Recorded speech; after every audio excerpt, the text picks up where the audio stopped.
Hello, this is Matt on the Moon Lambeau channel. Banks are notoriously conservative when it comes to implementing change.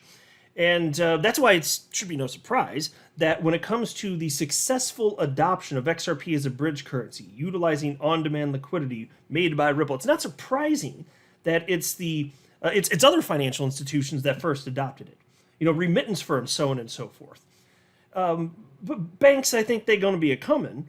But what if there were like a simple trick, a maneuver to maybe get banks a little bit more comfortable with this? Because I will say a major piece of the puzzle, at least as it pertains to the United States, is obviously the legal clarity. And there are a lot of moving parts to all of this. But take a look at this headline from the Crypto Basic. Expert explains how Bank of America can leverage XRP using Ripple Liquidity Hub.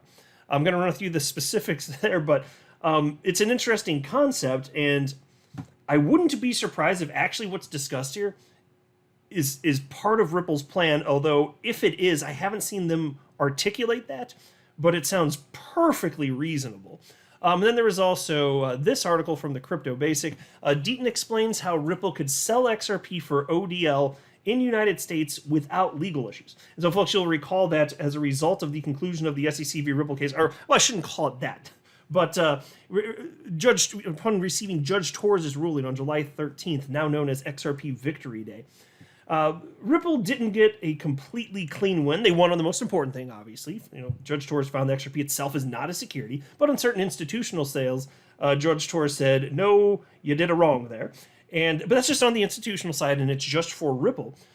But how does that impact ODL? Well, Attorney Deaton has something to say about that, and it looks like there's a workaround. And there's probably a number of ways you could slice and dice this, frankly, but suffice it to say, Ripple's in all likelihood going to be just fine, not just on a global scale outside the United States, but including the United States, which is where the question mark has been for most of the last, call it 6 weeks or so. But before going further, I do want to be clear. I do not have a financial background of any kind. I am not offering financial advice. And you definitely should not buy or sell anything because of anything I say or write. I'm just an enthusiast who enjoys making YouTube videos about crypto-related topics, but just as a hobby and just for fun. Now, we're going to be talking about Ripple's Liquidity Hub a little bit here. It's going to be referenced. And just right out the gate here, let me set the table here, just make sure everybody's caught up to speed on what this is. It's basically Ripple's product, which, as I put it, is it's a price aggregator. And Ripple plays the role of matchmaker. So he'll pair up Ripple would pair up buyers with sellers. And so the way that it works, it's kind of like, Kayak or Google Flights, Priceline, those types of websites where say you wanted to go get a hotel, and then there's a list of different hotels at different prices, and then you get to select one of them or all of them or none of them. You could get a whole bunch of hotels for the same night if you want to, but we get all crazy and not go to any but one of them. So the point is, they're just showing you what the price is. That's pretty much it. And then Ripple themselves, though, they're not actually selling the XRP. You're not getting an XRP from Ripple if you're using Ripple's Liquidity Hub. Because, again, they're just playing matchmaker. They're connecting a buyer and a seller. That's pretty much it.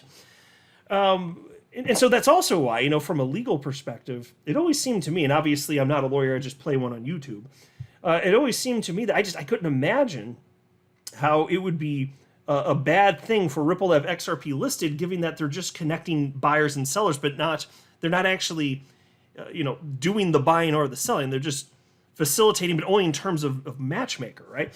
Even so, Ripple did not launch Liquidity Hub with XRP. They launched it with other cryptocurrencies, including Bitcoin and ETH. And I think it may have been 5 or so different cryptocurrencies that they ultimately launched it with, but the original plan was to include XRP, but then they didn't, and it was a whole big deal in the community for like, well, why not? And then they didn't eventually address it, and Ripple came out. It may have been Stuart Alderete that came out. It's like, yeah, well, I'm paraphrasing now, but there's not sufficient legal clarity, and they can revisit it in the future. Now, a question mark still out there is, as far as I know anyway, XRP has not been added to Liquidity Hub, and that's a bit peculiar because XRP has been relisted on all sorts of exchanges, including Coinbase. Listed for the first time on Gemini. Why isn't it on Liquidity Hub? So that's still a question mark. I don't have an answer for you. Hopefully it just gets added and there's some sort of technical reason, or even if not technical, some sort of good reason that Ripple hasn't yet done that. but I can't imagine why it would have actually. So I think that the reason Ripple did that, it was out of an abundance of caution, would be my guess anyway. But anyway, the piece reads as follows. Link 2 COO details how the liquidity hub from Ripple can help large financial institutions navigate large XRP transactions. In an interview, Joseph Indoso, the chief operating officer at Link2, provided insights into how large financial institutions could leverage XRP through Ripple's liquidity hub. Indoso cited specific examples using the Bank of America. He highlighted the strategic intent behind Ripple introducing the liquidity hub product and its suitability for institutions seeking seamless transactions. XRP influencer Digital Asset Investor shared a snippet of Indoso's video with the crypto community on X. In the interview, Indoso proposed that Ripple consider integrating Liquidity Hub into the existing RippleNet product. He believes doing so would allow RippleNet users, including Bank of America, to seamlessly tap in Liquidity Hub. The ultimate result will be that institutions can efficiently manage XRP positions required for executing transactions via on-demand liquidity. And furthermore, the Link2 COO described Ripple Liquidity Hub as a smart router engine. He highlighted that Ripple connected the hub to accounts across numerous global liquidity venues. It includes virtually all exchanges with a depth of liquidity. Okay, so now that is true. And that's why I said at the outset of the video, I'd not be surprised, even though maybe it never happens, it is speculation, but I'd not be surprised if Ripple does end up plugging in a liquidity hub to RippleNet alongside on-demand liquidity. You've already got with on-demand liquidity XRP positioned as a bridge currency, but if you're financial institutions, you got to source your XRP from somewhere, and there are a number of ways you can do that. You can just hold it yourself. You can source it yourself. You don't have to use any of those services. You can get a loan of XRP from Ripple. They actually do that, and you just pay there's basically a tiny fee associated with it. I can't remember if it was a percentage in terms of interest. Whatever, it's basically it's a short-term loan basically, and then you pay that back. And so if it's just for on-demand liquidity and you're just going to hold XRP for a few seconds, it's not exactly a big deal. So there are a number of ways that you can do it. So this would just be another option. And so in the video that was shared, the COO stated, just as an example, you could have $1 billion transaction that you want to go through. So it could be for a major transaction from a major bank like Bank of America. And he's saying what you could do, because maybe there's not one source where you can just purchase $1 billion worth of XRP at any given moment. And what you do is this would just be routed automatically. It's all through the algorithms that Ripple has, and it is multiple algorithms. And what they do is they pipe that $1 billion into, it could be a number of different exchange partners, and it would just find the best deal available at that time, because you're not going to find one spot for an order that large, and then you'll just purchase it across a number of exchanges on a global scale. And then after you use it for on-demand liquidity, then you can sell it on the other end, and it's all done in a matter of seconds. Now that would be exciting. So there's a number of ways that this can go down. From a legal perspective, this shouldn't be a big deal. It's just, depending on the geographic region, it's funny because there's way more clarity in the United States now for XRP at least than many places on the planet. I mean, there are some places on the planet obviously where it's already not a question, so it's equivalent in that sense. But you still do need some geographic regions, some nations to kind of catch up. And once that happens, though, what's to stop the banks from finally doing this?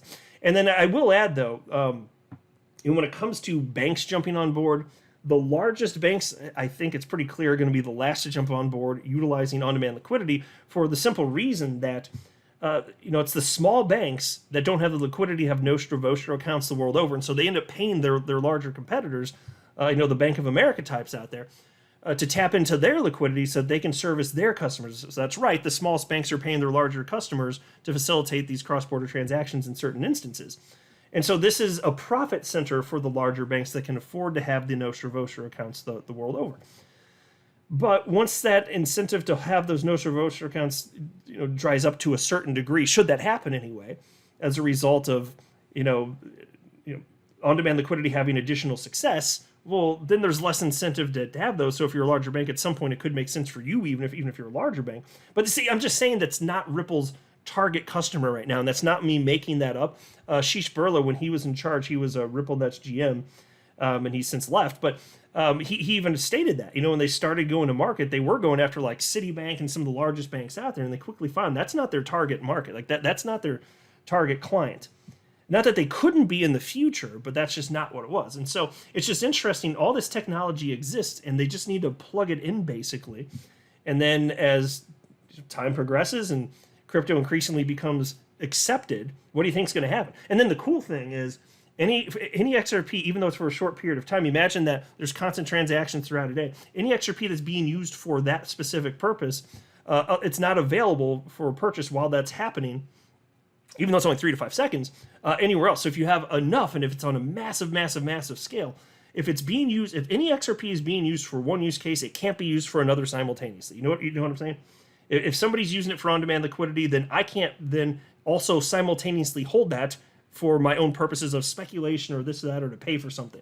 So that's the point, as XRP is increasingly used, even with the high speed. And then also on top of that, that's just going to increase confidence that XRP is here to stay. With each additional use case that's added, that gains traction, that's all that's going to do. And so then I personally believe that as time passes and more people choose to diversify into crypto, might they want to get a little piece of XRP? Might they have confidence that, well, it's used for all of these utility-style purposes, I want to diversify into crypto. Might it make sense to have a little piece of XRP? I think the answer is going to increasingly be yes.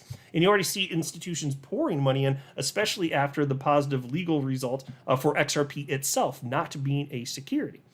So it's really cool stuff. And then there was this from the Crypto Basic. Deaton explains how Ripple could sell XRP for ODL in US without legal issues. Pro XRP attorney John Deaton recently shared insights on how Ripple could sell XRP in the US for ODL without legal problems. I'm not going to read through the article. I'm just going to share with you the specifics here. And so this is originated also from DAI, and he tagged John Deaton and wrote, so John, here's a hypothetical. Ripple sells XRP to Bank of England in London. Bank of England then sells to a U.S. institution like Bank of America for ODL use in the United States. The ODL transactions are never securities, so XRP can forever be used in the US in ODL transactions. Is this right? Which is a great question. And Attorney Deaton said yes, in fact. Yeah, take a look at this.